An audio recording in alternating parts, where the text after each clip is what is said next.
Welcome to this edition of Educare Magazine, a platform where we celebrate professionals in different spheres of life. My name is Dr. Mrs. Orie Van, the program coordinator of Educare Magazine.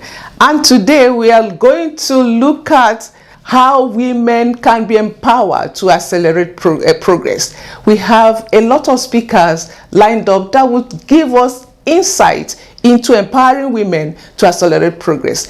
Because we're celebrating International Women's Day 2024, we have a host of speakers. Thank you so much. Just sit back. When we come back, these guests will come up to give their speech. Thank you.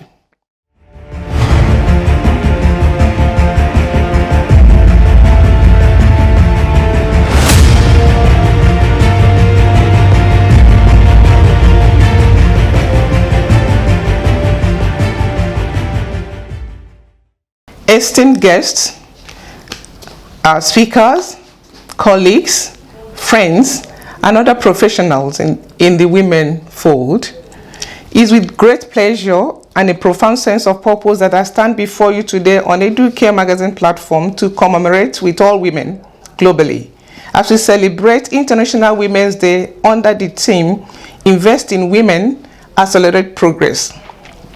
As we gather to celebrate the remarkable achievements, resilience, potentials, and contributions of women worldwide, it is also a poignant reminder of the urgent need to invest in women's empowerment as a catalyst for progress and prosperity for all.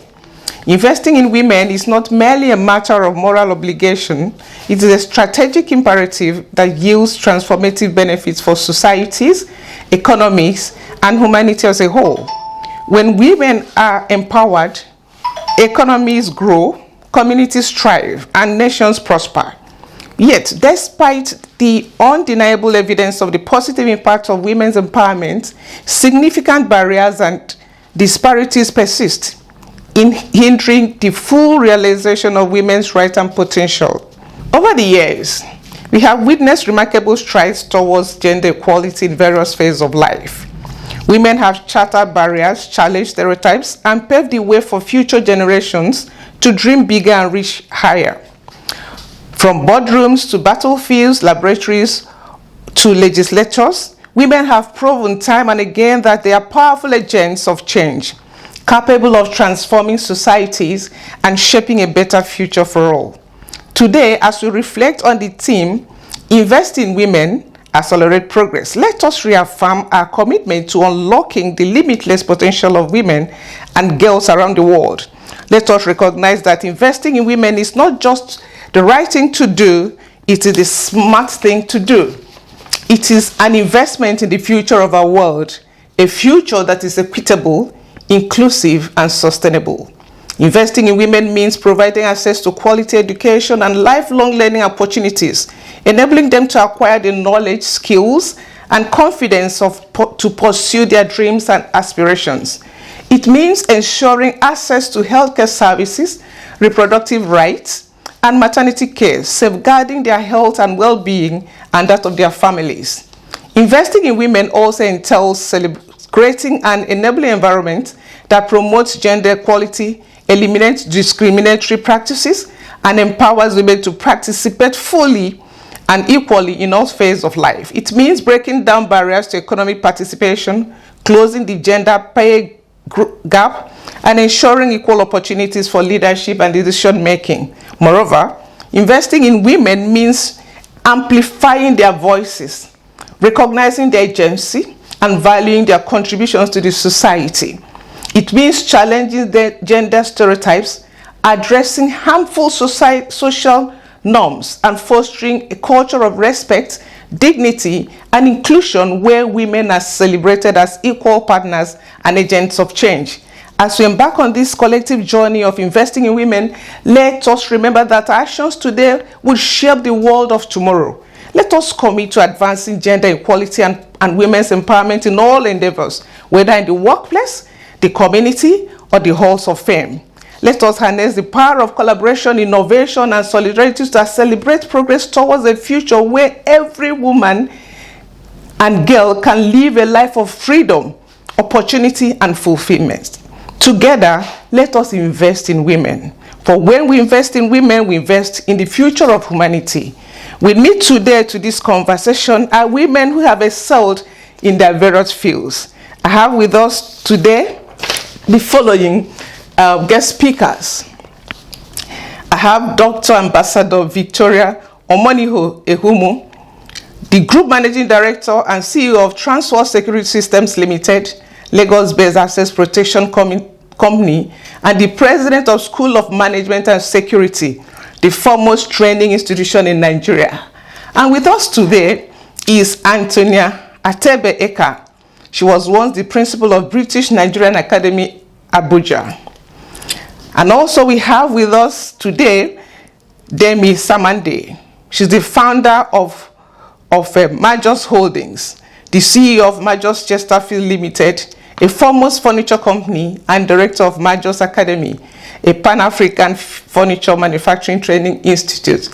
My name is Dr. Mrs. Orivan, the research specialist and CEO of Natafam David Consulting Limited, and the program director of Educare Magazine.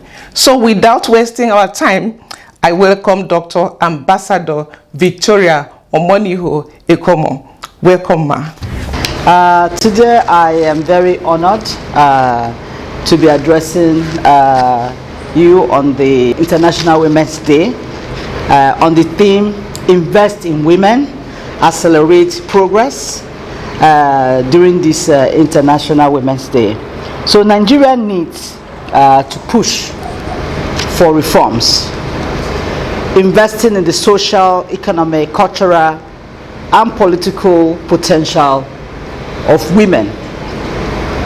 The progress of the country has in its action to foster equal opportunities for women in every sector of society.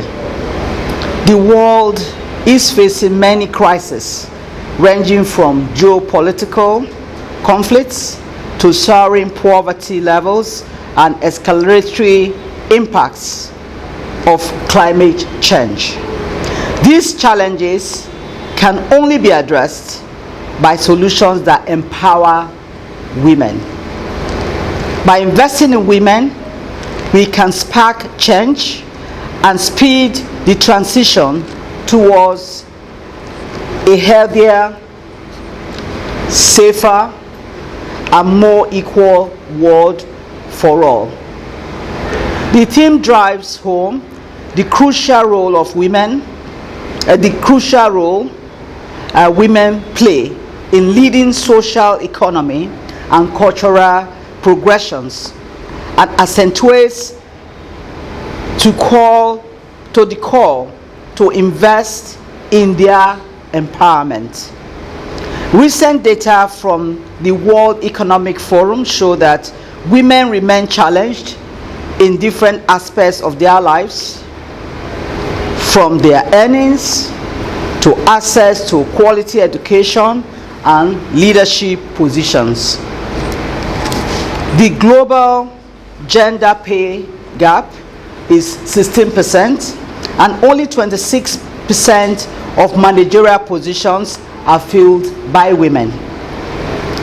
130 million girls are out of school, and globally, women hold only 25% of parliamentary seats. As we can see, even in our country, with all the kidnappings that we're having in Nigeria, we have so many children out of school, and most of them are women, are girl children, meaning the future of the girl child in the north is at stake, and women education is a problem. So gender balance is a strategic imperative because it reduces blind spots, eliminates groupthink, and enhances decision making, according to Ivana Osage, CEO of PWR Advisory. In today's complex business landscape, gender balance becomes even more critical at the decision table. Our collective insight, perspectives, and experience are our compass through these challenging times, ensuring superior outcomes for all stakeholders, she said. So investing in women goes beyond empowerment, as we tend to think of empowerment. Investing in women to accelerate progress would include, amongst other things, redefining work culture, implementing mandates, unconscious bias, training in the workplace, as well as a clear safety initiative that protects women in all fronts. So, inclusion is not a favor done to women.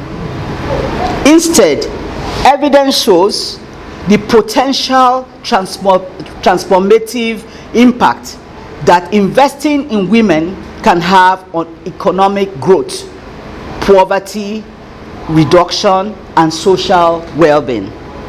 So research by McKinsey and Company said that advancing gender equality could add $12 trillion to global GDP by 2025. So investing in women is not only a moral imperative, but also a strategic necessity for accelerating progress and fostering sustainable development.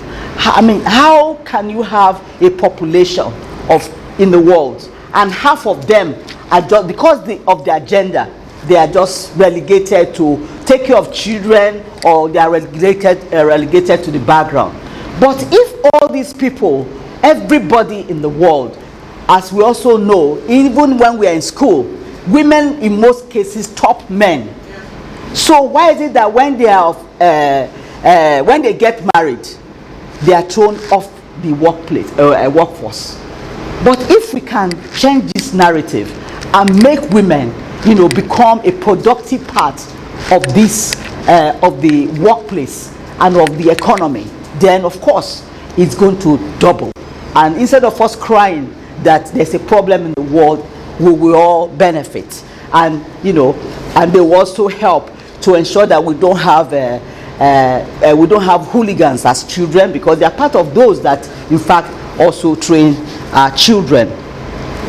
So investing in women is not only a moral imperative, but also a strategic necessity for accelerating progress and fostering sustainable development. Investing in women means recognizing and addressing the multifaceted need and aspiration of women across all sectors of the economy. This translates to providing equal access to education, healthcare, financial services, and economic opportunities, and empowering women to unleash their full potential and thrive in their respective fields.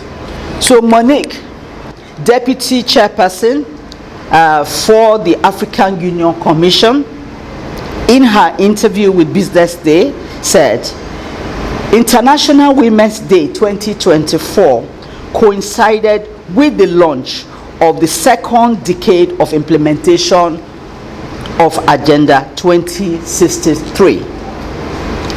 Africa aspires for each of its countries to achieve or exceed a middle income status by 2033.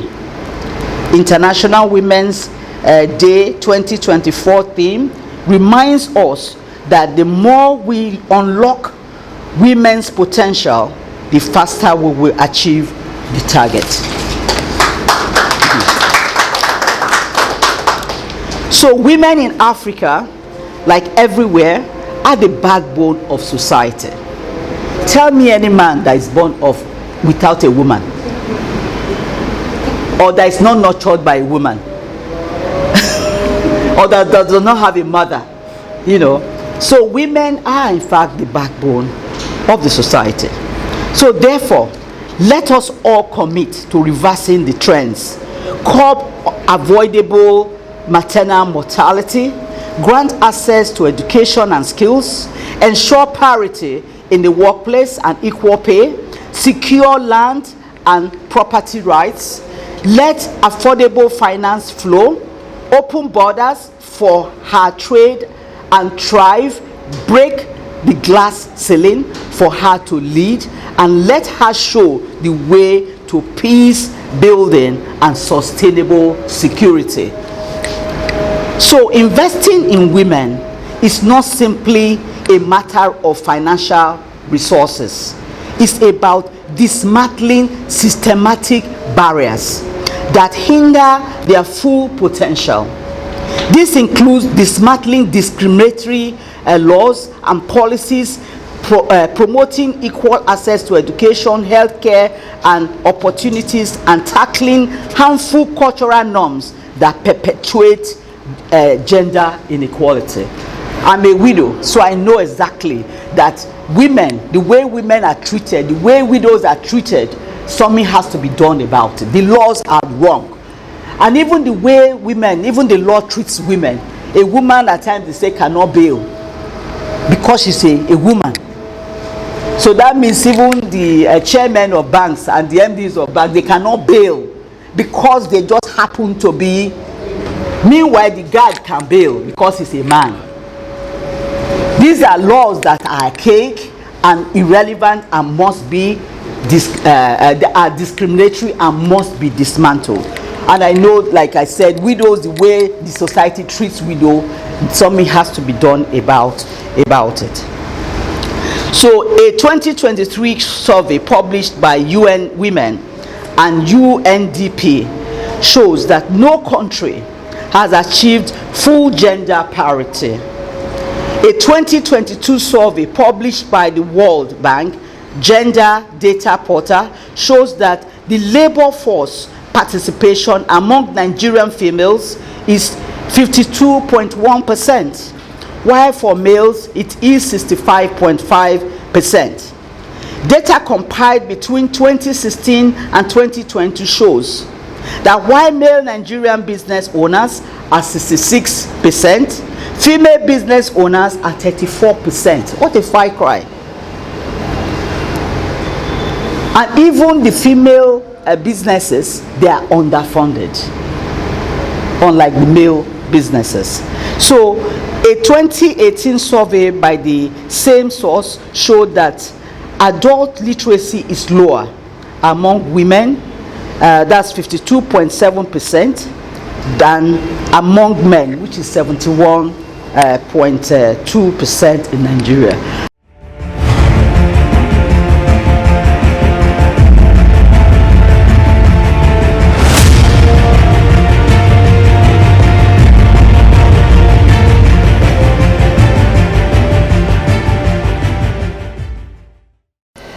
Today, I want to focus on a powerful equation for progress. Investing in women accelerates progress. In a world facing complex challenges, achieving gender equality is not just a moral imperative. It is a strategic necessity, and it is achievable when there is inclusiveness and equity. When we invest in women, we invest in a more prosperous, peaceful, and sustainable future for all. This presentation will explore the reasons why investing in women is essential for progress across all sectors. Inclusiveness, in my words, means to be included, to have equal access, to be part of a thing, to have a say, have a sense of belonging, being a stakeholder, being treated fairly and equally, being embraced irrespective of your race or gender. It is giving equal opportunities without discrimination in governance and leadership. This year's theme for the International Women's Day is Invest in Women, Accelerate Progress. Working around this theme, studies show that socio-economic investments in women yield generational returns that impact on the society as a whole. Verifiable data across the world buttresses this fact. We're going to take a look at a few women, or some women, who have been notable in this regard. I'd like to start with Akinwumi Adesina, the president of the African Development Bank. Speaking at the first ever investment forum in South Africa, said, if women had the resources available to men, the gross domestic product, GDP of the world, will go up by 26%. He reiterated and says 98% of women repay their loans, meaning the men do not pay their loans. This also means that women are bankable. According to data from African Guarantee Fund, one can infer that women-owned businesses which had received support from the fund are less likely to default.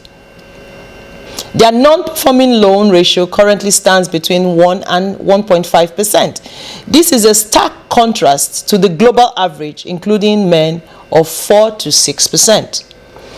Women are bankable. Our history and the present is replete with women who blaze trails in their respective fields and those who still are riding tall waves of life.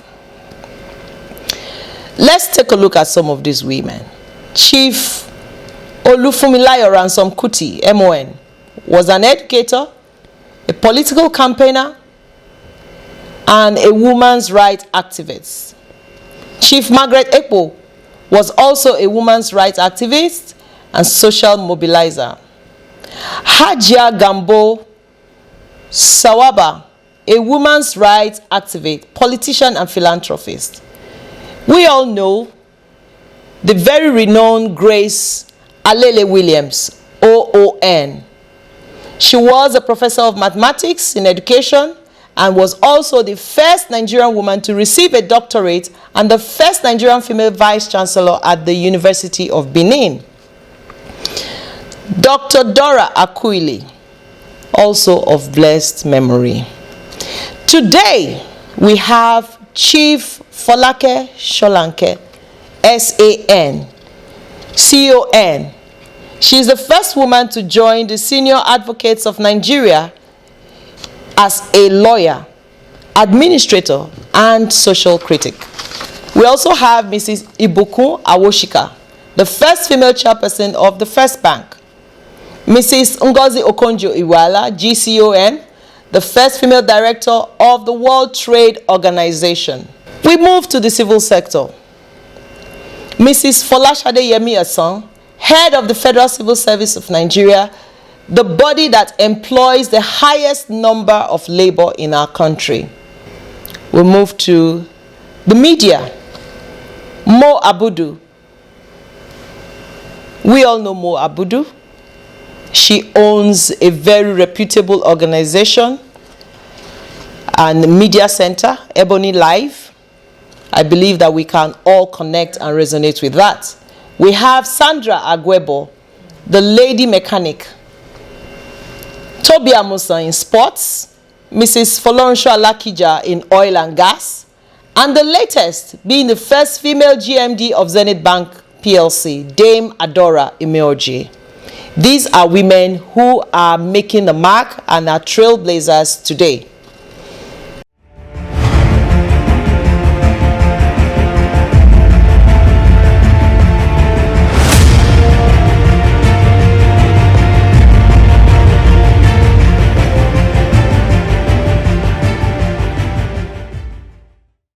Good morning, everybody. Thank you so much for having me. I'm Dennis Amande, and I think when we're talking about International Women's Day, I think it's very advantageous for us to really understand that everybody's story is not necessarily the same. And no matter what side of the coin that you're on, I think it's very important to know, the challenges that women face globally, and to understand the roles that we all play, whether female or male, in sort of addressing those issues, helping those issues, clearing the road for a lot of the solutions to begin to come through for those issues. When I think about International Women's Day, I think about all the women that have sort of extended their hands to me and reached down to help me to get to where I am today. I wouldn't be sat in this seat if I had not received countless help from both women and men who understand the power that women have within them, the strength that women have within them, the capacity to really contribute to global matters, to solutions. Women are indeed, in my eyes, solution finders. I believe I am also a solution finder. And in today's conversation, I'm really looking forward to delving into the ways in which we can all become solution finders to the matters of women on a global stage.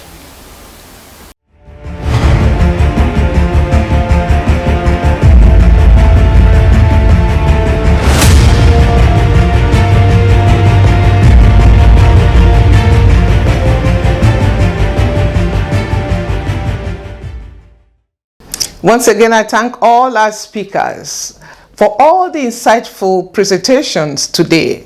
And I thank you all for listening. After this, we are going to go into a question and answer session. Thank you so much.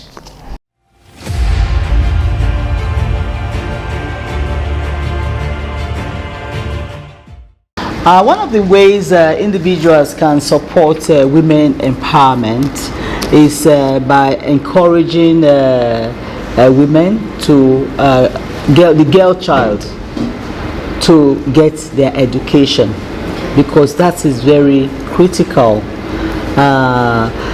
Because if you don't have the education, there are a lot of things that you will not be able to harness in the world.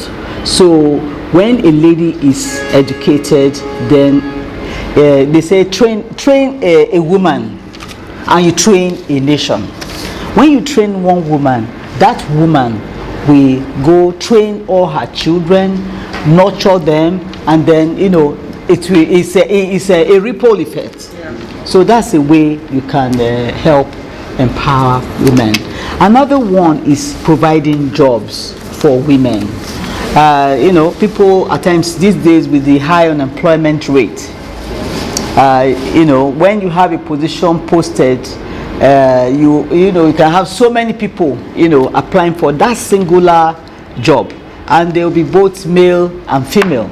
So if you can, as an individual, try to have a balance, not just hire only men, hire women too for these jobs, then you also be empowering women, because at least when they have a job, they can also take care of themselves, take care of their home, and they will be a productive part of the economy.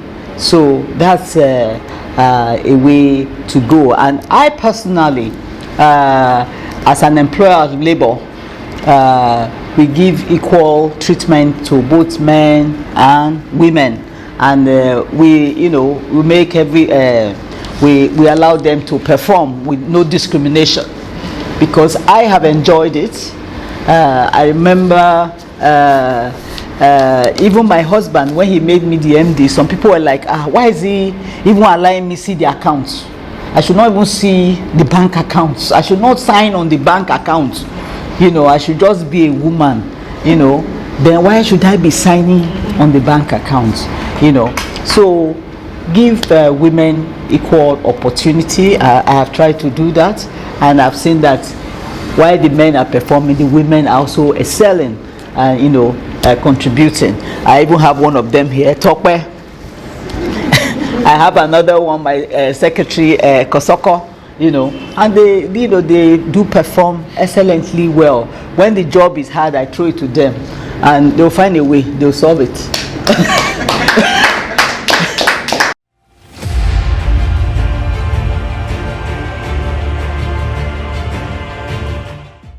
Before we even talk about the laws, the customs and traditions have to be looked into and amended, for equality, because in fact most of the customs are very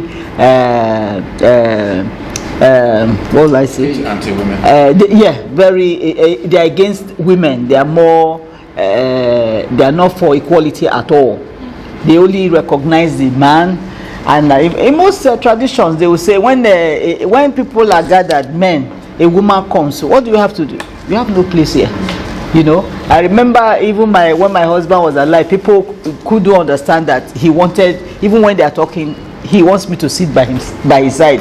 It's like, yeah, you know, she's not supposed to be here. I mean, you can see the body language and the this thing, you know, and so some of those customs and traditions must be changed. Then we now have to look at the laws to also, you know, amend the laws. It's like those old laws that have been there for years, like the one you're talking about, only a man can bail someone, you know, and a situation where even the employer, if he happens to be a woman, cannot bail, but those she employs can bail because their gender is different, they are male, which is laughable. So those things have to be changed, so that at least we can live a more equitable life, because things have changed, so that has to be changed along. Thank you. Thank you so much, ma'am.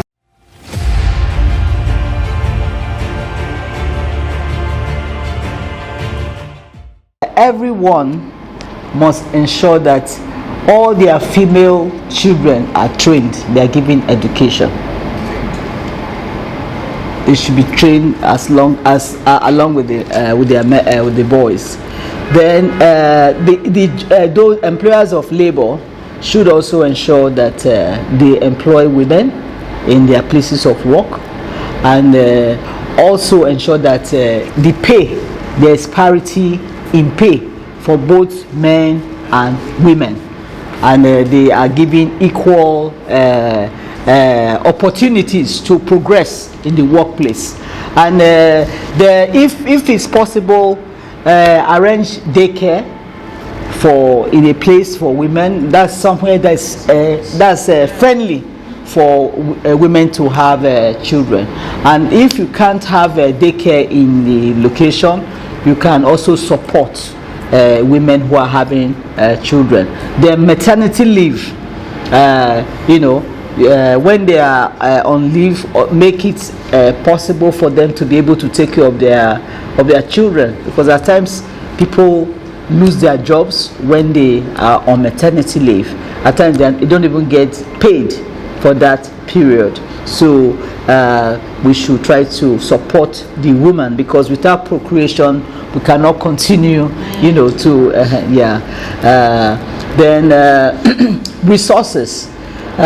We know that women are quite enterprising, but without the resources they cannot really perform in their businesses.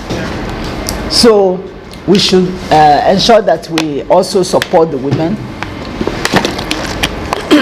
with resources, so that whatever business they want to they want to carry out, they should be able to perform those businesses and thrive in the businesses. Politics.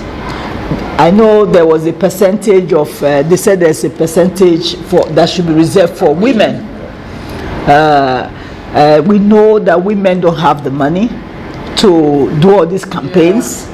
So when there's a political space issue, there should be a percentage left for them to make it easier for them to get into those positions. And then when there are also appointments, women should be given equal opportunity to be appointed to these positions. We've seen that when they are given those opportunities, and when it's on credit, when it's by merit, they perform so well. Remember due process, Konjo Willa, Ezekwesili, and when it's by credit, by merit, they do perform excellently well. So why can't we even have a woman president? We have seen that countries that have prime ministers that are female, they have been more innovative, and they have even performed excellently well. So Nigeria, the biggest problem Nigeria has is leadership. True. It's not that we don't have the resources and all of that. We have human capital and all of that. The biggest problem we have had is leadership, and then corruption, and then amassing the wealth instead of utilizing the wealth that we have to take care of the populace. So also give women opportunity in that, so. And I'm so happy, like I saw the lady who was just made the Zenith Bank, the lady who was just made MD, CEO of Zenith Bank, and very, very feminine. Yeah. And some guys, instead of appreciating it, I mean, she's feminine, beautiful, she's intelligent, she's a doctor, everything. They're like, oh, some people are making some snide remarks about her. I mean, she's supposed to look like a man. Exactly. She's a woman, and she has all the shape and beauty and everything. So, and she's intelligent. So they say brains and beauty. So we can do it. So we need more of that, and I'm happy that we started having women as chairmen of banks and MDs of banks, and we see how they performed. They are less corrupt. And the women are, yes. So we need that for our country and for our companies too, to move the nation and businesses forward.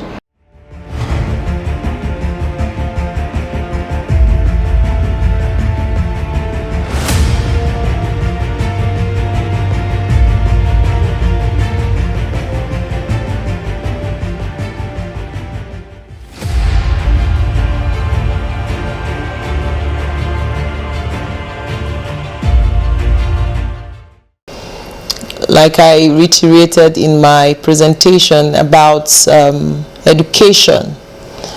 So education is a powerful tool that can be used to effect change, and the challenges being faced, especially when it has to do with gender equality.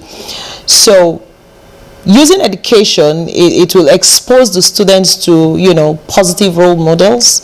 Like I mentioned, I reeled out a list of names of women who are thriving.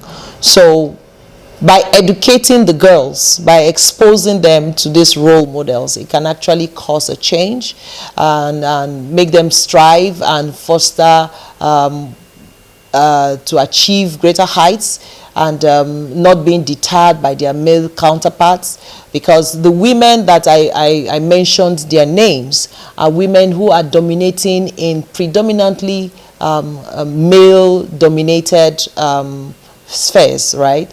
So we have to keep doing this, educating the girls and exposing them, so it breaks down every limitation and assumptions they may have, from not receiving quality education. So this will create a generation that has values, and then they will also contribute and support and have themselves being included in all aspects of the society.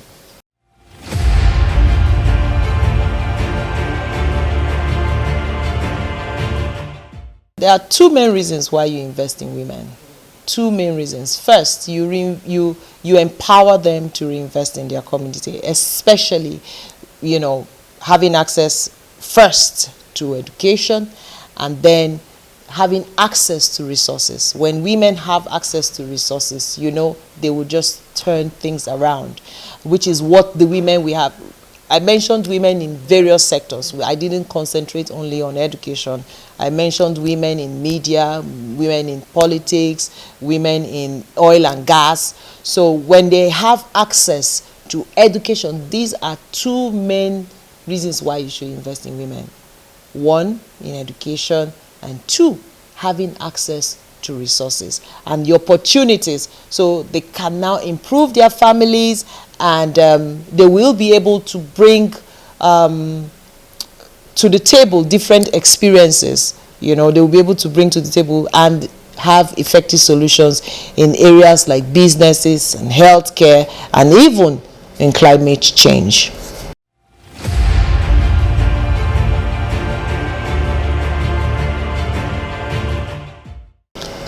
Well, I would say that government needs, this is where government needs to come in. So when government comes in, it attracts investment that has to do with investing in girls, because you find out that when you have when people are asking for grants that has to do with investing in girls, not just in education, but issues bordering around healthcare, when investors hear about this, they are likely to come in more and invest in this area, because they have to be the women have to thrive economically, and the benefits at the end of the day, the benefits in the long run is for everyone. So we keep reiterating: invest in women, invest in healthcare, let them have access, let them have equal access to resources.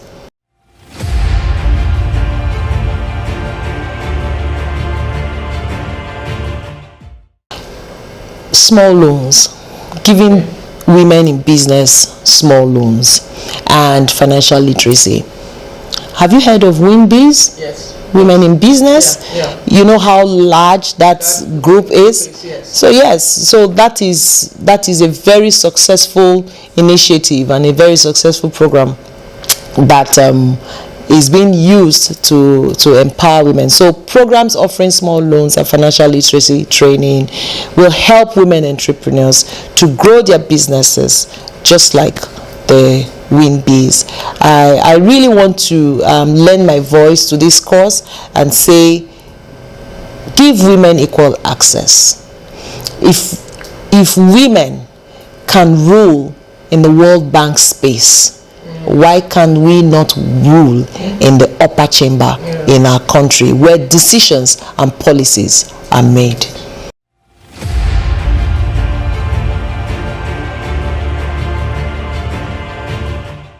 In my own sphere, I encourage that by always constantly encouraging and giving back. Constantly encouraging and giving back, and advocating that as a woman you don't need to take the back seat, even when you're in the classroom, because of course as an educator I have been in the classroom teaching both boys and girls. So where I see that there are more males responding, I move to the girls. I encourage them that they can do it, they can thrive, and they must not take the back seat. That what a man can do, a woman can do even better.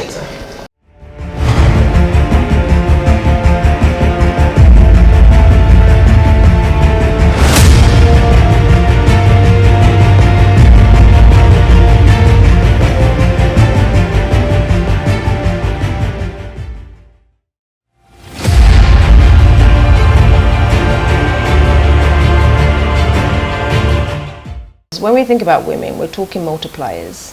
Women multiply whatever it is that is handed to them. It's just our nature, we cannot help it.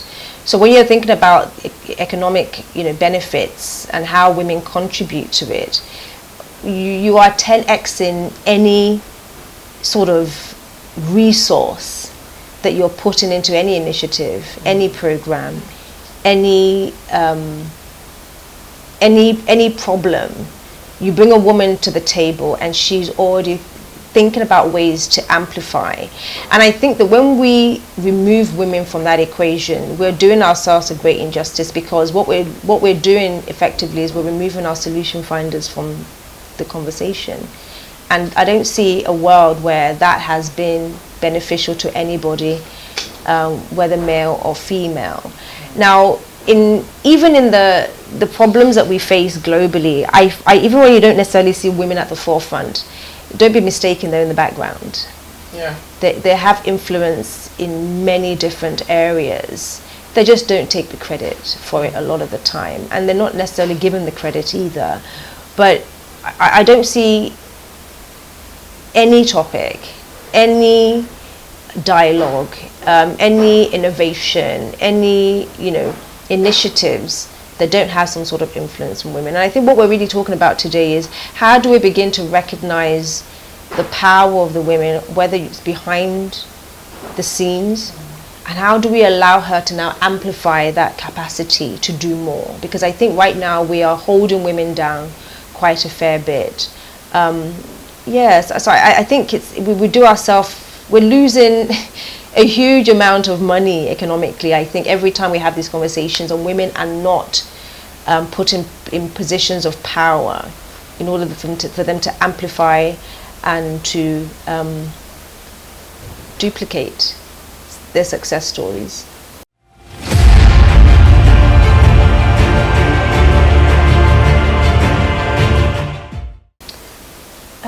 I think it also goes beyond platforms, first and foremost.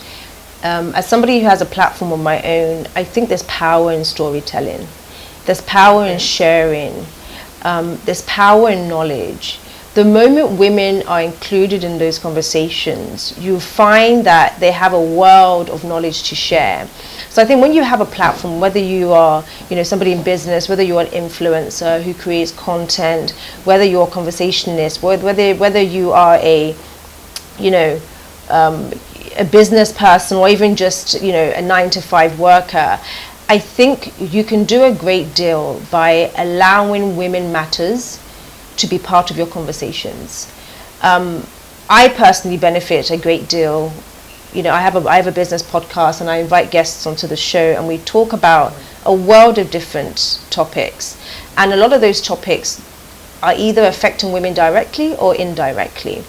And I think in holding those conversations and including women in those conversations and addressing a lot of those issues on a platform where you have a captivated audience is one of the biggest things you can do. And I think we underestimate that. When I sit down with somebody like you and I have a conversation and we bring up matters of women's interests, you are somebody who has been in your industry, your field for a number of years. You have a lot of knowledge. Yeah. You have a lot to say. You have a lot to share. When you speak to a woman like me, it goes beyond what you're saying. It's also your story. I am learning from your story. I'm learning from your journey. And I think in those conversations happening, the more people that we can engage in those type of conversations, it becomes so powerful without you even trying. It's gone are the days where we take matters and we hide them in closets. We bring it out in the open and we conversate, and we include women in those conversations. And I think naturally solutions become sort of very, very visible on the surface. And like you said, like we just said earlier, women are multipliers, and it's effortless. So as influencers, if you're listening to this, have more conversations. Be more inclusive of women in those conversations, whether you're a man, whether you're a woman. When you see issues that need to be addressed, don't be afraid to bring them to the forefront. If they're women matters or not, continue the conversations. And I also think that, like I said at the beginning, it goes beyond just being an influencer on camera. You're an influencer in your home. I am a product of a father who was very pro-women in our home. And I like to believe it's very evident in me today. I carry it without me even knowing. It's just part of my my makeup. That's how I was raised. So he was an influencer within my home. So you don't need to necessarily have a camera. You're an influencer in every room you step into, every conversation you have. Be intentional to be an advocate for women. Women matters, women issues, and include women in those conversations. And you'll find that your influence goes way beyond anything you can possibly imagine. And if you're able to amplify it with a camera and a mic, by all means do so.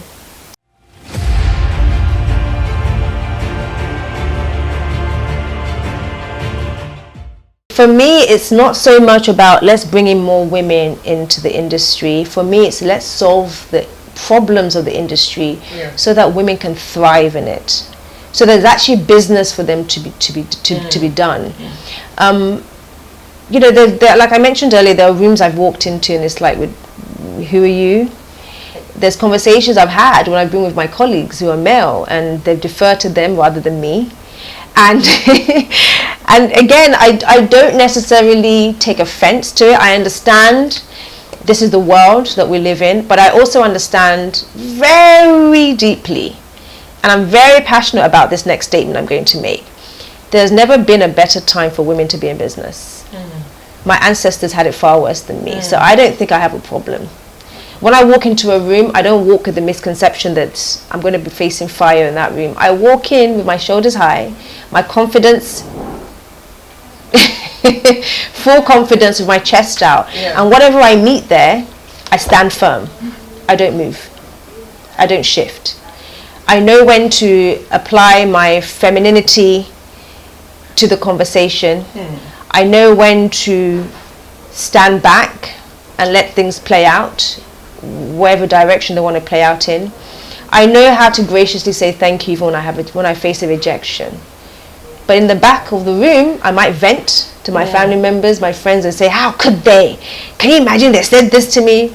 But when I step out of that room, I am coming back out with the same level of confidence I had when I first faced it, and I don't take anything personally.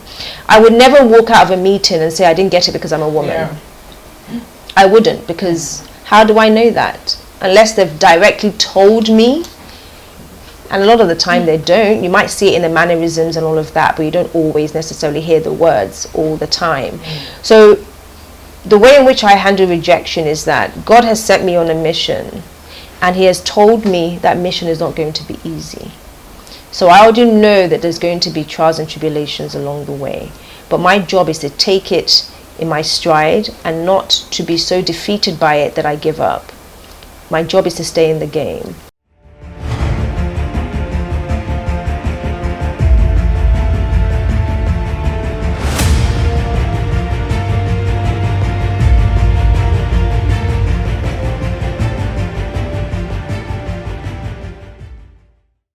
On behalf of Educare Magazine, we present this Transformational Women Leaders in Entrepreneurial Award to Dr. Ambassador Victoria Monigo Ekomo for her initiatives and invaluable contributions to the advancement of women empowerment and capacity building in the security sector in Nigeria.